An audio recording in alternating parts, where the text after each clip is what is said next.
For young hippie men, long hair, beards, or mustaches became the standard look, while their female counterparts also let their hair grow long, or natural, rejecting not only their mother's permed hairdos, but makeup, heels, dresses, skirts, and even shaving armpits and legs. Naturalness seemed to define both male and female hippie appearance. Since many hippies believed that their movement was a resurrection of and homage to more elemental tribal people, few should have been surprised by the hippie penchant for tattoos, ear and nose piercings, and other forms of bodily alterations. Expensive or traditional jewellery was out, considered to be symbols of petty bourgeois self-indulgence. Hippies preferred cheap love beads, along with other types of primitive necklaces, rings, and bracelets, reflecting their appreciation of and fascination with non-Western neo-pagan attire. As early as 1965, Tom Wolfe, who became one of the 1960s most avid counterculture chroniclers, anticipated the increasing youth penchant in clothing from low places, from marginal types who carve out worlds for themselves in tainted undergrounds. Wolfe was certain that it would only be a matter of time before teenagers and American enterprise transformed such attire into high styles. Not even the American flag or military was saved from hippie mocking or parodying. These anti-uniforms took on particular symbolic significance as the nation sent increasing numbers of young white males off to war. To show their contempt for such an America and the war it was perpetrating in Vietnam, hippies wore all manner of military garb. Some, to the great distress of straight or super patriotic Americans, wore the American flag, either in the form of a shirt or on the back of a leather jacket, as the protagonists did in the 1969 counterculture movie Easy Rider. Hippies dressed for the public, and their attire became an identifier for who they were, as clothes became costumes, and costumes became clothes. To conventional eyes, the hip look reflected slovenliness and sexual ambiguity. To hippies, their dress represented freedom, from the uptight, cramped, and contrived, to the loose and the natural. The anti-uniforms had become uniform. As Jerry Rubin proclaimed, long hair, beards, no bras, and freaky clothes represent a break from prison America.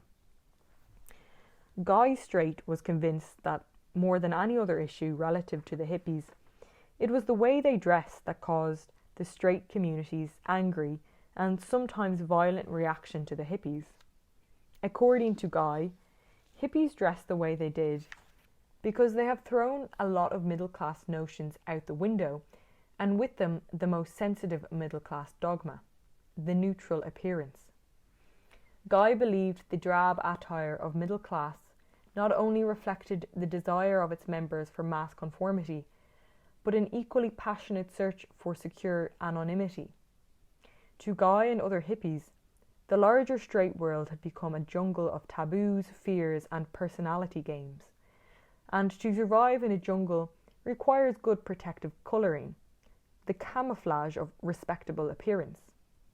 By contrast, since hippies will not play the straight game of camouflage, unabashedly flaunting unusual and bright-coloured clothing, their appearance becomes alarm, a danger signal to the fearful, a challenge that turns into fear, and fear sours into anger. Hippies became targets of abuse and rage among straights, according to Guy, who believed the oldest fallacy in the world: anything that makes you angry must be bad. Because the hippies refused to play the straight game of camouflage, the straight world considered their outrageous clothing to be manifestations of a sinister character, lurking underneath that granny dress or peasant shirt, someone capable of anything and therefore a danger.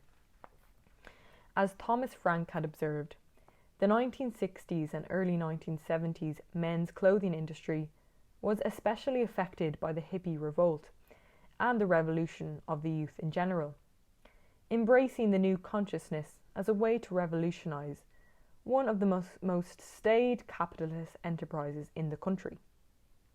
Progressive menswear designers, corporate chieftains, and trade publications, most notably Gentleman's Quarterly, allied with the hippie rebels in a crusade to liberate the men's fashion industry from 1950s conformity and conservatism, both in attire and mentality. By 1966 to 67, a peacock revolution was taking place in men's clothing, reflecting sartorially its attitude and rhetoric, the hip revolts and ethos. Increasingly, men's attire became bold statements of defiance and radical transgression, which creative with it advertising agencies, many of which had also welcomed the hip youth revolt, celebrated as the apparel of men who chose to defy conformity and the mores of technocratic plastic America. In effect, the revolution in menswear and the countercultural revolt became symbiotic, as the men's apparel industry provided young rebels with the attire that befitted their liberation and new awareness. Indeed, according to GQ writer Jason McCloskey, a new kind of cat was walking the land, and he must have the appropriate attire, garments that expressed his emancipation and new consciousness. As McCloskey further observed, while the youth revolt was being programmed through rock, it was simultaneously manifest through fashion. The American fashion industry was one of the first to accommodate the change on a national level. These clothing manufacturers who catered to the burgeoning youth market were genuinely excited by the new world of hip, and thus helped to radicalise one of the most reactionary industries. Indeed, to McCloskey and many others associated with the man's apparel industry, by the early 1970s, the revolution had passed the point of no return. Many products, long taken for granted, would have to be overhauled or face outright rejection. As the president of Macy's department stores told Esquire magazine in 1965, "In our generation, you had to keep up with the Joneses. Today, it's more important to keep up with the Joneses' kids. In short, in the child-oriented society where we find ourselves, the teenager is the new influential." Andy Warhol seconded that observation, declaring by the mid-1960s the entire style industry had reversed itself, with mothers and fathers trying to look like their kids.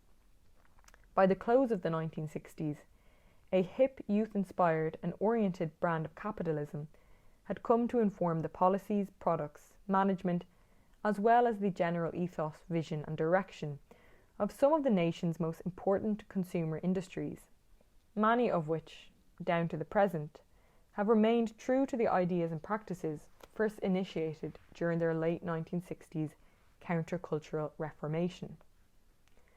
For the majority of hippies, outrageous attire became a visual marker of shared countercultural identity, a way of recognizing other freaks. Clothing was a form of cultural communication and bonding among hippies, whose passion for romantic and flamboyant dress was also an assertion of power intended to shock and agitate mainstream America. Their penchant for the outrageous reflected not only their rejection of the white middle-class obsession with conformity, but simultaneously a symbolic pledging of loyalty and kinship with each other and a devotion to a different lifestyle. In short, hippie fashion allowed its adherents to project an identity of changing personas, an image that could be summed up as the many moods of me. The refusal to conform in dress and behaviour, the rhetoric of revolution through love, and the belief that love could unite people in unexpected ways came to inform much of the hippie ethos.